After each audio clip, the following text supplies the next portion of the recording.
hamma uchun yashaydigan meni sevimli turmush o'rtog'im hech qachon o'zi uchun yashashni bilmaydi.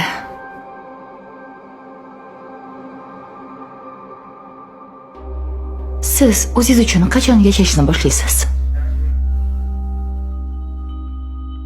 Ishlarim yo'lga tushsin. O'zim uchun ham yasharman.